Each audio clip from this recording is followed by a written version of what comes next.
Assalamualaikum warahmatullahi wabarakatuh. Apa kabar anak usaha semuanya? Semoga hari ini kita semua dalam keadaan sehat walafiat ya nak.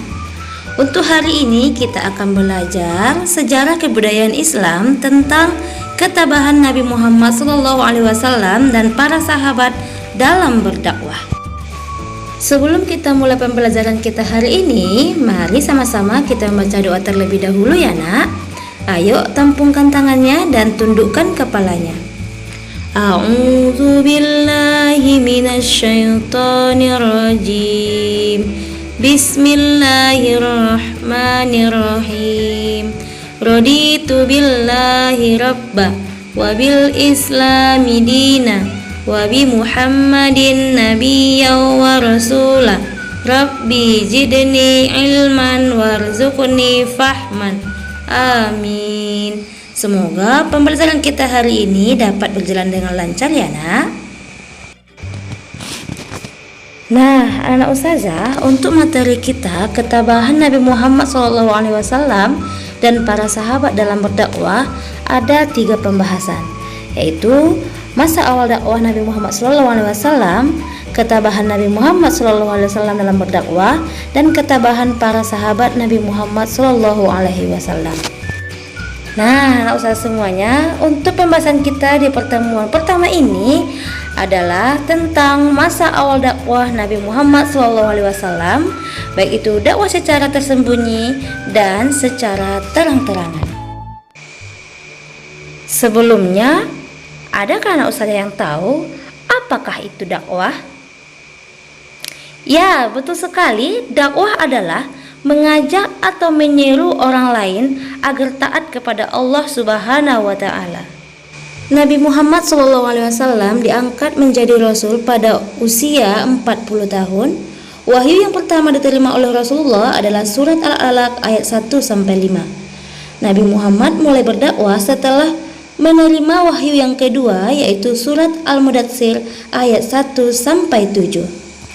Dalam berdakwah, Rasulullah SAW punya 2 strategi. Yang pertama, dakwah secara sembunyi-sembunyi. Yang kedua, dakwah secara terang-terangan. Nah, anak ustazah, kita bahas yang poin pertama dulu ya, yaitu dakwah secara sembunyi. Anak-anak ustazah, dulu Nabi Muhammad SAW di awal dakwah menyiarkan agama Islam sangat banyak mengalami tantangan dan hambatan dari kaum kafir Quraisy Makkah. Jadi, dalam surat Al-Mudatsir ayat 1 sampai 7, Allah memerintahkan Nabi Muhammad SAW untuk menyampaikan dakwahnya secara terbatas, yaitu hanya kepada keluarganya atau kerabatnya dan sahabat-sahabatnya. Nabi Muhammad SAW melakukan dakwah secara sembunyi-sembunyi selama 3-4 tahun di rumah Arqam bin Abil Arqam. Anak ustazah, Arqam bin Abil Arqam ini termasuk salah satu as-sabiqunal awwalun. Ada yang tahu apa arti as-sabiqunal awwalun? Nah, jadi as-sabiqunal awwalun itu artinya adalah orang yang pertama masuk Islam. Nah, ustazah akan memberikan nama-nama sahabat Rasulullah yang digolongkan as-sabiqunal awwalun.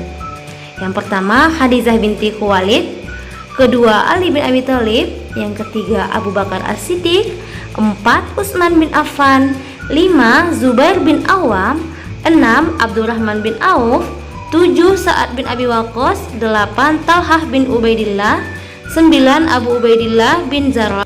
Yang ke-10 Arqam bin Abil Arqam, 11 Ummu Aiman, 12 Zaid bin Harisah. Itulah sahabat-sahabat Rasulullah yang tergolong kepada as-sabiqunal awwalun. Baiklah anak ustaz semuanya, sekarang kita akan membahas dakwah yang kedua, yaitu dakwah secara terang-terangan.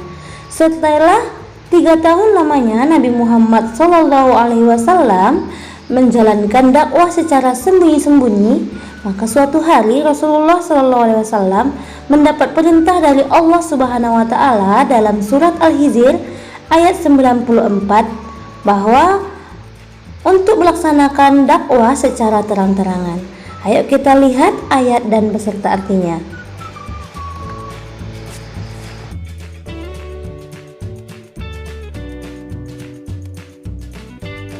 Berikut ini adalah cara yang dilakukan oleh Nabi Muhammad SAW ketika melakukan dakwah secara terang-terangan.